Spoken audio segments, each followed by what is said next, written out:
This might be my all-time favorite story to report on this channel. A black woman accused a young white man of racism, falsely, to raise money on GoFundMe. And of course, she raised money on GoFundMe. But you're going to want to leave a like on this. She just lost the court case to this very same kid and has to pay him $3.2 million in damages. This is an incredible story. I hope it lifts your spirits. Jury rules that black mom must pay white teen $3.2 million after calling him a racist and using it to raise money on GoFundMe. This is incredible. So Nature is Healing. This is from Joel Abbott over at Not the Bee. Teen awarded $3.2 million after a jury verdict after mom of boy tricked into a prank, uses it to raise money. Now, I've been at, when I was a kid, I shouldn't say I've been at them. Like when I was a kid, sleepovers were common among, young boys, and pranks and shenanigans and ding dong ditching and putting somebody's hand in cold and warm water. All this stuff is what boys do. Well, apparently somebody told her kid that it was apple juice, but it was actually pee, and he drank it. So obviously they're all racist, not just normal kids pranking each other. If you don't know it, teen boys sometimes do stupid things, incredibly stupid things. When 19-year-old Asher Van was in 8th grade back in 2021, the trial just ended today. He and a group of boys from his class at Haggard Middle School in Plano had a sleepover. They naturally decided to prank each other because, of course, the boys decided on a competition of willpower, challenging each other to stay awake. They agreed that the first person to fall asleep would get pranked. Very normal sleepover behavior. Samarion Humphrey was the first to lose the battle with the Sandman. The boys decided to grab a glass of apple juice and dribble a little urine into it, and then offer it to Humphrey. They woke him up, handed him the glass, and he took a sip. Realizing it tasted odd, he spit it out. Looks like they filmed it. There were probably many laughs and prepubescent giggles at this point. It was the end of an average male sleepover. They had also hit each other with BB guns early in the night to, quote, test various gear. Again, when I was young at sleepovers, we used to shoot bottle rockets at each other. We used to shoot Roman candles at each other. We used to have somebody jumping on the trampoline and like 4 or 5 people holding Roman candles and hitting them with the Roman candles. Like, you survived your turn. You got a burn on your shirt. Nobody wore eye protection. It's just what boys do. I'm not saying that's good behavior, but I'm saying that's what boys do at sleepovers. When Humphrey's mom heard about it, of course, it was racism. The classmate's mom, Summer Smith, quickly went public with race-based claims, alleging that at the time, Van and his cohort also hurled slurs at her and then fired on the 13-year-old with a BB in a racially motivated attack. A Snapchat video of the incident quickly went viral and attracted national media attention, igniting calls for the teens involved to be charged and expelled from school. Police investigated the saga and never arrested anybody. Van later filed a lawsuit against the kid's mom and her attorney, Kim Cole, of course, alleging they ruined his life with a smear campaign that led to widespread public outrage. Ruined his life isn't an understatement. In our dumb BLM era, people's lives have been shattered by racial accusations like this. Van received threats on his life. His college plans were disrupted. He spent his entire time in high school being treated as a pariah, despite the fact that the police investigation cleared him of any wrongdoing. Of course, they were all doing it to each other. Of course they were. That's what boys do at sleepovers. Again, I'm not saying this type of behavior is good, but I'm saying it happens. And if he was at the sleepover, he was probably their friend, right? So he probably wasn't, they probably didn't have any racial problems with him. But that didn't stop the black mom from raising $120,000 on GoFundMe in awarding damages to Van. The jury also considered how she had spent that money. Van's lawyer, Justin Nichols, said he believes the jury was convinced in part by the evidence he presented at trial about how Smith used the nearly $120,000 in GoFundMe raised, again, for her kid. The public had been lied to and misled, and when people thought they were giving money to help this kid go to a new school and get some professional help, not one penny of that money was used for that purpose. According to the reports, Only $1,000 out of the $120,000 went to the kid. The mom spent the money on, quote, a designer dog, eating out, vacations, beauty products, liquor and vapes, cell phones, car payments, rent and household goods, including streaming services. Understand, this story was promoted by national news outlets. ABC's Lindsay Davis even featured Smith's GoFundMe on Good Morning America. None of these outlets have reported on the fact that they each helped enrich a lying woman and at the expense of an innocent young man. Here's Jonathan Turley. There's a major verdict out of Texas where a mother and an attorney were ordered to pay millions of dollars for perpetuating an alleged hate crime hoax that was eagerly spread by mainstream media. The response from much of the media to the verdict is crickets.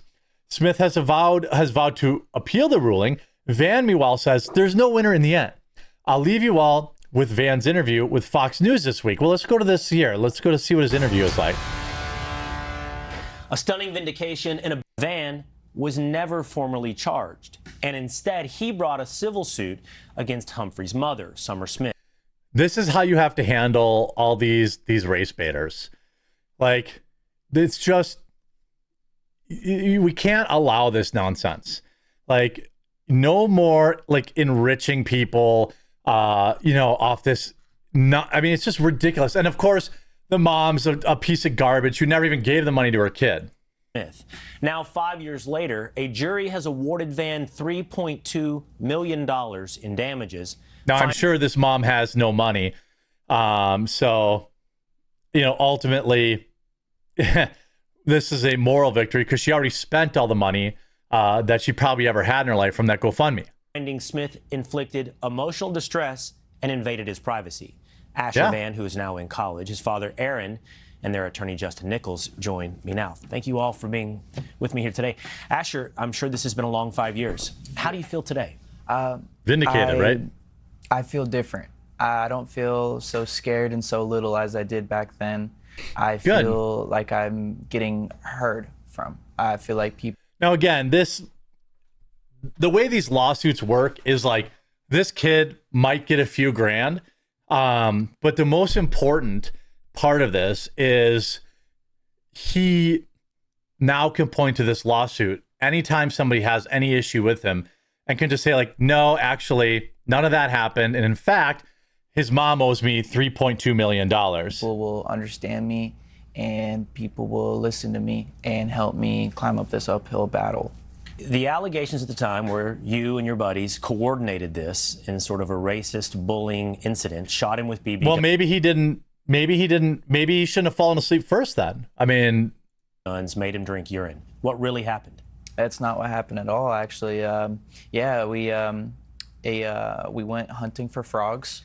We had big jackets on, so, dumb kids, we each took shots at each other like a Nerf war, except with airsoft guns. Then after he fell asleep, and way before that, we all agreed whoever falls asleep first gets pranked. And he got pranked, and it was nasty, but it was not like this big racial torture that it was played out to be. Of course not. I mean, I assume if he was sleeping over at his house, I will point out, they were friends. We didn't invite people we didn't like to stay over at our houses. We went and toilet papered their house. Like that's how stuff works. You don't invite somebody you hate to your sleepover. And there is a video of the incident that has come out, and that video been out for quite a while, shows, I believe, and I'm trying to characterize this accurately, exactly what you described, which is that Samarian did drink after you guys woke him up. What was some concoction of apple juice, some urine, but he didn't really drink it. He kind of put it up to his mouth.